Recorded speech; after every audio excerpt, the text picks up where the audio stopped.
Lehenga choli tight छौ है गए लहंगा चोली टाइट छौ गे छौरी हाँ गे छौरी गजब तोहरा हेडलाइट छौ गे छौरी गजब तोहरा हेडलाइट छौ वहाँ के गजब के कमर लचका बछा तिरछी नजरिया से कोनो खिंचला बछा लहंगा चोली टाइट छौ है गए लहंगा चोली टाइट छौ गे छौरी हाँ गे छौरी गजब तोहरा हेडलाइट छौ गे छौरी गजब तोहरा हेडलाइट छौ तोहरा हेडलाइट छौ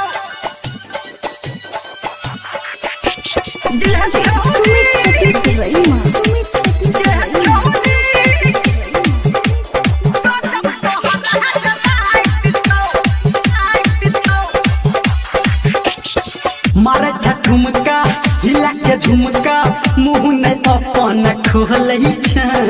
हिल छो हमर एना तोहर जना मगन में डोलै छै मारे झुमका हिला के झुमका मुँह नहीं अपन खोलै छै हिल छो हमर एना तोहर जना मगन में डोलै छै बुक तोहर रोज नाइट छौ है गए बुक तोहर रोज नाइट छौ गे छौरी हाँ गे छौरी गजब तोहर हेडलाइट छौ गे छौरी गजब तोहर हेडलाइट छौ तोहर हेडलाइट छौ अभी आप सुन रहे हैं सावरिया म्यूजिक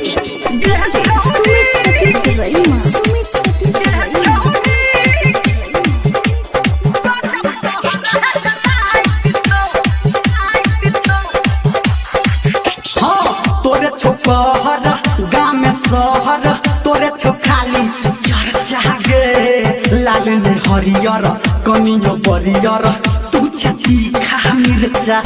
गे तोरे छो शहर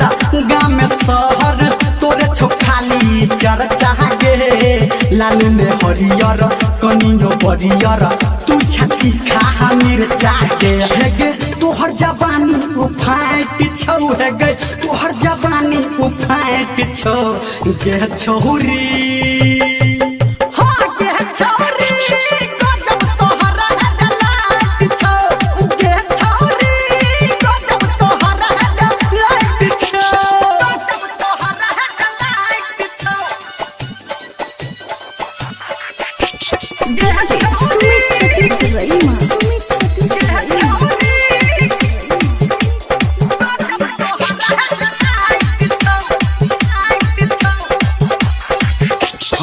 कसल इंजन तोहर गोरकी चाहले करे छो बम बम गे धर्मेंद्र नीर मलिया कहो पूरे बदन तोहर गम गम गे पूरे बदन तोहर गम गम गे कसल इंजन तोहर गोरकी चाहले करे छो बम बम गे धर्मेंद्र नीर मलिया कहो पूरे बदन छो गम गम गे संजय गौतम राइट छौ है गए संजय गौतम राइट छौ गे छौरी।